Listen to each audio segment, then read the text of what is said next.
जयपुर का वो मंदिर जहां हनुमान जी भी एक दूसरे को देखकर मुस्कुराते हैं। जी हाँ, जयपुर में एक मंदिर ऐसा है जहां पर पूर्व दिशा और पश्चिम दिशा में दोनों ही ओर आमने सामने हनुमान जी विराजित हैं।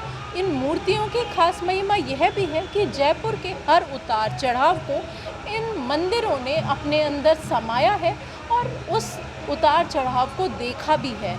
जब जयपुर के अंदर बम धमाके हुए थे तो वो बम धमाके भी इसी जगह से शुरू हुए थे, जहाँ से बढ़ते बढ़ते उन्होंने जयपुर के हर कोने को छुआ था। वहीं दूसरी ओर पूर्व दिशा और पश्चिम दिशा में विराजित ये हनुमान जी की मूर्तियाँ अपने आप में विशेष महत्व रखती है, क्योंकि शायद ही कोई ऐसा मंदिर होगा जहाँ पर एक दूसरे के सामने हनुमान जी की मूर्तियाँ विराजित हैं। और जब हनुमान जी की पूजा की बात आती है, हनुमान जी की आराधना की बात आती है, तो बरबस ही इन मंदिरों का नाम हमारे सामने आ जाता है। ऐसे ही मंदिर हैं जयपुर के सांगानेरी गेट इलाके में स्थित पूर्व और पश्चिम दिशा में स्थित हनुमान मंदिर। आज हम उन्हीं हनुमान मंदिरों में बैठे हैं। यह मंदिर है पश्चिम दिशा में विराजित हनुमान जी का मंदिर। हमारे साथ में यहाँ के महंत भी हैं, उनसे हम जानते हैं कि इस मंदिर की क्या महिमा है और किस तरीके से यहाँ पर पूजा अर्चना का विधान है। चाहे वो कोई त्यौहार हो, चाहे आम दिन हो, यहाँ उन पूजाओं का क्या विधान है, किस तरीके से यहाँ पर पूजा अर्चना की जाती है। पंडित जी, आपका नाम बताएं। नकुल शर्मा है मेरा नाम। नकुल जी, आप यहाँ का पूजा का सारा हाँ, समय ही करते हैं। काफ़ी छोटी उम्र है आपकी, इसके बारे में कुछ बताएं। सबसे पहले मैं युवाचार्य हूँ इस मंदिर का। हाँ, तो आपसे पहले कौन पूजा करता है? मेरे से पहले मेरे पापा और मेरे उससे पहले मेरे दादाजी। सबसे पहले तो ये तीसरी पीढ़ी है जो आपकी यहाँ पर पूजा करती है। जी। देखिए, जयपुर की ही नहीं, अगर सारे देश की भी बात करें तो शायद ही कोई ऐसा मंदिर होगा जहाँ आमने सामने हनुमान जी की मूर्तियाँ विराजित हैं। इंडिया में ऐसा पहली जगह है सांगानेरी गेट जहाँ आमने सामने दो हनुमान जी के मंदिर है, पूर्व और पश्चिम। सबसे पहले तो इस मंदिर की स्थापना के बारे में बताइए। इस मंदिर की स्थापना कब हुई थी? ये मंदिर की स्थापना जयपुर बसा उससे पहले की स्थापना है। जब राजा जी ने इसकी स्थापना करवाई थी। कितना समय हो गया? जो 300 साढ़े 300 साल हो चुके हैं।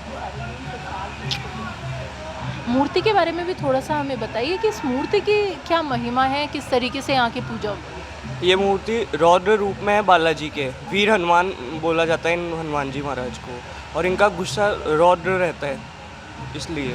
वैसे इनकी जो मूर्ति है ये बहुत मनमोहक है। ऐसी मूर्ति आपने कभी किसी भी उसमें नहीं देखी होगी। इतने मंदिर हैं हनुमान जी के, ऐसी मूर्ति कहीं नहीं है। चमत्कारी मूर्ति है। जो आप मन में इच्छा लेके आए हो हनुमान जी के सामने, वो पूर्ण होगी। पूजा के बारे में बताइए। जहाँ हनुमान जी की पूजा की बात आती है, हनुमान जी की भक्ति की बात आती है, तो एक ब्रह्मचर्य का भी रूप उनका सामने आता है, एक रौद्र रूप भी उनका सामने आता है, और ऐसा भी रूप सामने आता है कि अगर कोई भूल भी जाता है तो वो हनुमान जी की जैसी ही बुद्धि है कि उन्हें याद दिलाए तो पल भर में उन्हें अपनी शक्ति के बारे में याद भी आ जाता है।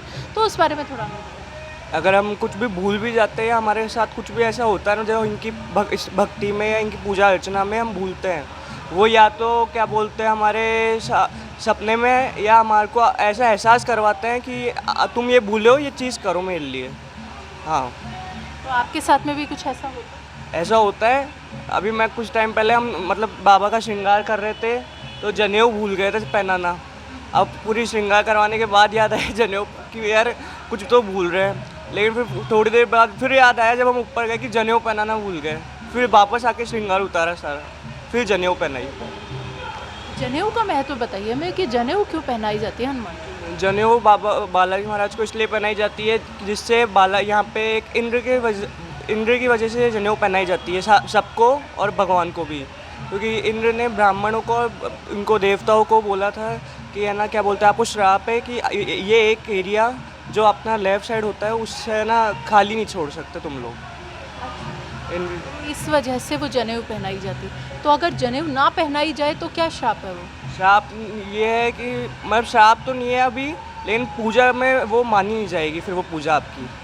अब बात करते हैं हनुमान जी की पूजा की। तो कलयुग की जहाँ बात आती है, कलयुग में हनुमान जी ही ऐसे देवता हैं जो कि किसी न किसी रूप में आपकी भक्ति को स्वीकार करने, आपके कष्टों को हरने यहाँ पर विराजमान रहते हैं, विदित रहते हैं। जगत में किसी भी रूप में आपके पास आ जाएंगे। आज हर इंसान किसी न किसी परेशानी से ग्रस्त है, उसे कोई ना कोई परेशानी है, चाहे वो परिवार से जुड़ी परेशानी हो, चाहे वो आपकी नौकरी से जुड़ी परेशानी हो, या वो कर्ज़े से जुड़ी परेशानी हो, क्योंकि कोरोना के बाद में लोगों ने बहुत सारे कर्ज़ों का भी रूप देखा, कई कष्टों से लोग बाग गुजरे। तो उन कष्टों से निवारण का भी क्या कोई ऐसा उपाय है जो हनुमान जी की पूजा के थ्रू आप ले सकते हैं? हनुमान जी की सबसे बड़ी भक्ति और पूजा तो यही है कि हनुमान जी को चोला अर्पित करना, सिंदूर का चोला अर्पित करना। उससे बालाजी सब प्रसन्न हो जाता है, क्योंकि ये माता सीता ने इनको वरदान दिया था कि आप जो भी आपको चोला अर्पित करेगा उसकी सारे कष्ट और आपके सारे दुख दूर होंगे। चोले का भी क्या तरीका होता है? चमेली के तेल में या किस तेल के अंदर उस चोले को चढ़ाया जाए जो वो सबसे ज़्यादा फ़ायदा देता है? वो चमेली के तेल में ही सबसे ज़्यादा अच्छा होता है चोला चढ़ाना जी। और मंगलवार या शनिवार कौन से दिन चढ़ाना? दोनों वार ही इनके हैं, मंगलवार को भी चढ़ाना चाहिए। सबसे ज़्यादा फल शनिवार को देते हैं ये लोग, इसलिए।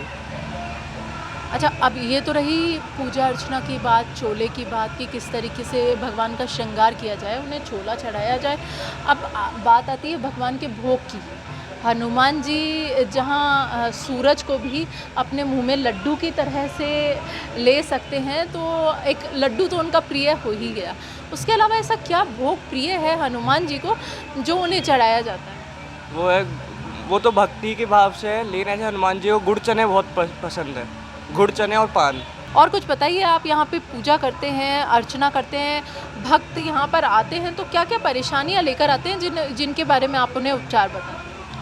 भक्तों की बहुत परेशानी होती है, उनकी तबीयतें, उनके कष्ट, उनके कर्ज होते हैं, क्योंकि ये हनुमान जी सिर्फ कष्ट हरते हैं। यहाँ पे जो जिसके कष्ट होते हैं वही सबसे पहले आता है। भगवान उनको ही हनुमान जी उनको ही ज़्यादा बुलाते हैं। हाँ, तो मतलब जो कष्ट में हैं हनुमान जी उन्हें अपने पास खींच ही लेते हैं और उनके कष्टों को दूर भी कर देते हैं। आपने बताया कि कष्ट किसी भी तरीके का हो तो वो हनुमान जी दूर कर देते हैं, रौद्र रूप है। तो कष्ट चाहे शारीरिक पीड़ा हो या मानसिक पीड़ा हो, इनके लिए भी क्या कोई खास ऐसी पूजा है जो हनुमान जी की जाए? ऐसी कोई खास पूजा नहीं है। आप अपने सच्चे मन से और आस्था से इनकी सेवा करो, इनको चोला अर्पण करो, या आपकी जो भी होती है वो आप करो, ये खुद उससे प्रसन्न हो जाएंगे। आप इनको 10 रुपए का फूल प्रसाद भी चढ़ाओगे, उससे भी प्रसन्न हो जाते हैं हमारे हनुमान जी। तो जैसे महादेव भोले भंडारी हैं, उसी तरीके से उनका जो अवतार हैं हनुमान जी, जिन्हें हम कहते हैं, जिनकी पूजा करते हैं, वो भी किसी भी छोटे से भोग से और पूजा अर्चना से प्रसन्न होने वाले हैं। तो आप भी अगर किसी कष्ट से निवारण पाना चाहते हैं तो आइए हनुमान जी को चोला चढ़ाइए और अपने हर कष्ट से निवारण पा जाइए। मॉर्निंग न्यूज़ इंडिया के साथ मैं अंबिका यूं ही बनी रहूँगी। नमस्कार।